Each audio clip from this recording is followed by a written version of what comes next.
Eka iteka n'umunezero nangere nsubire ndabaramutse abandi ndabakemwiriwe shuti banywanyi bacu mukurikirana amakuru n'ibiganiro mushikirizwa nange Bunyoni umugenzi, amakuru yizewe, amakuru atosoye, amakuru utasanga ahandi na hamwe, amakuru tuba twatohoje mu buryo bwimbitse maze tukavuga ngo reka namwe tuyabashikirize maze mubashe kuyumviriza gatanu kuri gatanu, dore ko amakuru tubandanya kubashikiriza abakuyemo vyinshi cane ibikubiyemo ivyo amatwi yanyu atigeze yumviriza, tubabwiriza amakuru ari kuvugwa ijya nino hano makomine atandukanye mu gihugu cacu c'u Burundi, ho tubabwiriza amakuru ari kuvuga hano Ingozi, Bujumbura, Kanyosha ndetse na Gitega, n'andi makuru ari gutacaracara hirya hino mu bisata bigize hano igihugu cacu c'u Burundi, tubabwira ibiri kuvugwa mu mvo za politike cane mu bari vy'ubutegetsi, hose turabanyarukira tukababwiriza ibiriko birahavugwa, ntabwo tubabwiriza ibiri kuvugwa iniwacu Burundi gusa,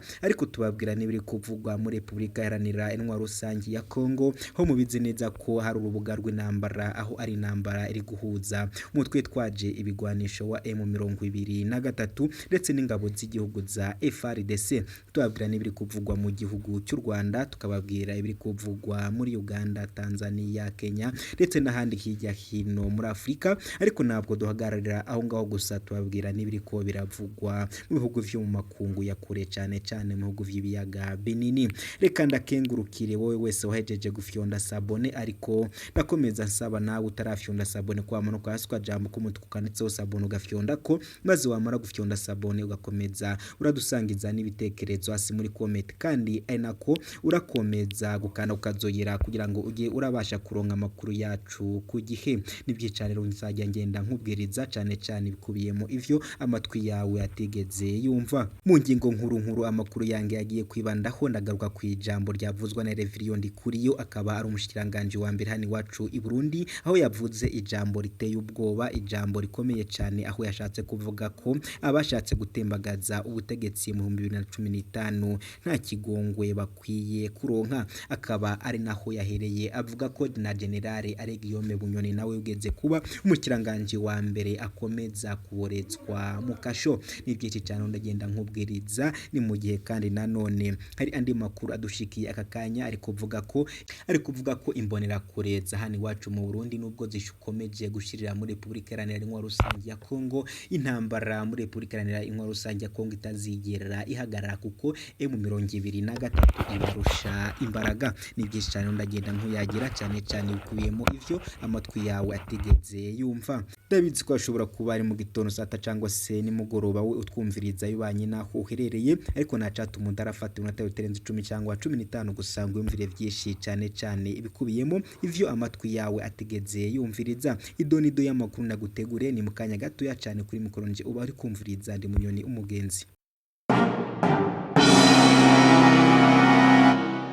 Wakaze mwidonido y'amakuru naguteguriye hamwe nanje Bunyoni umugenzi, na amakuru kandi nyene umenyereye ko ngewe nyakugeza hano kwimbonesha kuri Burundi News TV, aho ari Burundi News TV yemeje kujya ibashikiriza ibikubiyemo ivyo amatwi yanyu atigeze yumviriza na rimwe. Na amakuru twibanda kubiriko biravugwa iniwacu Burundi mu makomine agiye atandukanye, aho tubabwiriza ibiri kuvugwa nkuko bivugwa mu mvo za politike cane mu birari vy'ubutegetsi. Reka mbanze nkubwirize amajambo akomeye cyane agenda atangazwa n'abashikiranganje bambere ni wacu u Burundi. Reka mbanze mpere nko kwiri jambo ryatangajwe na Reverien Ndikuriyo, aho yavuze ko abashatse gutembagaza ubutegetsi mu 2015 nta kigongwe bakwiye kuronka. Ibi kandi akaba yabitangaje ko yesa nakomerejeho avuga ko n'umukiranganje wa mbere Guillaume Bunyoni uriko araborezwa mu ibohero rikuru rya Ngozi, nawe agomba gukomeza kuguma mu munyororo, nani yuko nyene yabanje gufungirwa mu mu ibohero rikuru rya Ngozi, nyuma aza kwimurirwa mu ibohero rya Gitega mu mukuru wa politiki. Umunyababanga mukuru w'umugambwe CNDD-FDD Reverien Ndikuriyo avuga ko abashatse gutembagaza ubutegetsi bw'umuhisi Petero Nkurunziza atakigongwe bakwiye kuronka kuko ivyo bakoze ni ibyaha by'agahomera. bunwa kubwiwe ngo ababikoze ntibaze ngo vyaraheze aho bozaba bari hose bazoguma baronderwa bahanwe kandi nta numwe ashobora kubikuraho naho yoba umukuru w'igihugu. Ibi yabivuze mu kiganiro yagiranye n'abamenyesha makuru batandukanye ni wacu Burundi inyuma y'inama ya komite nkuru y'umugambwe CNDD FDD yabaye kwigenekerezo rya 2022 kugeza 2023 ndamukiza 2024. Reveriyano Ndikuriyo yagize ati abashatse gutembagaza ubutegetsi bw'umuhisi Petero Nkurunziza bakoze ivyaha bikomeye cyane vyagahomera munwa.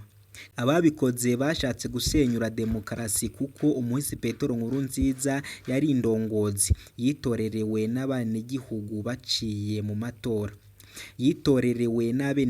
Biciye mu matora. Abashatse guhungabanya inzego z'2015 aho bazoba bari hose bazoronderwa bahanwe n'ubutungane.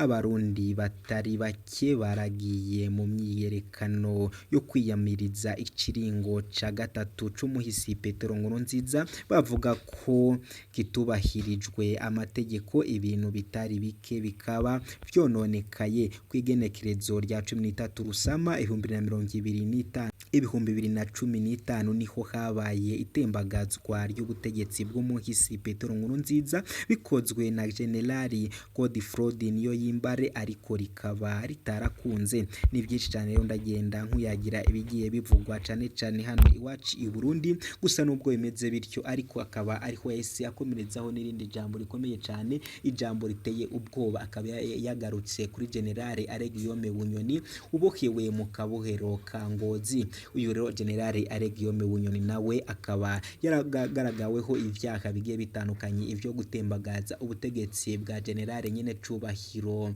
Evariste Ndayishimiye. Gusa uyu nguyu akaba yarafashwe akabanza kujyanwa mu ibohero rikuru rya Ngozi, nyuma y'iminsi mike akaba ari kubarizwa mu ibohero rya Gitega, umugwa mukuru w'igihugu wa politike c'u Burundi. Ni byinshi cyane rero biriko biragenda biraba ini wacu Burundi, gusa nubwo bimeze gutya ariko abene gihugu bakaba atariko ebana, dore ko hariho amagambo akomeye cyane bagendaga bagarukaho bavuga ko buri umwe wese akwiye kwigira uko yaba afise kose, ko ngo niyo yaba akomeye cyane cyangwa yoroheje atakagombye kwishyira hejuru. Ni mu gihe nyine bibavuze ubwo bari bamaze kubona Generale Areguillaume Bunyoni uri kuborizwa mu ibohero rya Gitega mu mwenda mushasha w'abanyororo. Uyu Generale Areguillaume Bunyoni nyine akaba yarafashwe mu 2023 aho cyane yashinjwaga ivyaha bikomeye cyane vya politike, ndetse akiyongeraho n'ivyo gutuka Generale nyine Cubahiro Evariste Ndayishimiye. Ni byinshi cyane rero nyine urajya ugenda urakurikirana hano kwimbonesha kure ugezwaho nange Bunyoni umugenzi.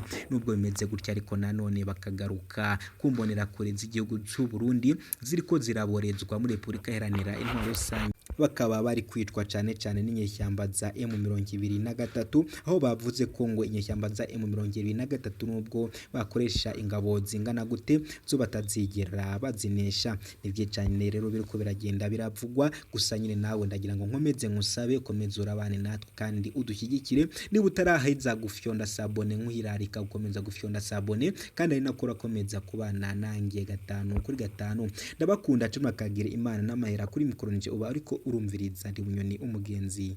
Ciao ciao.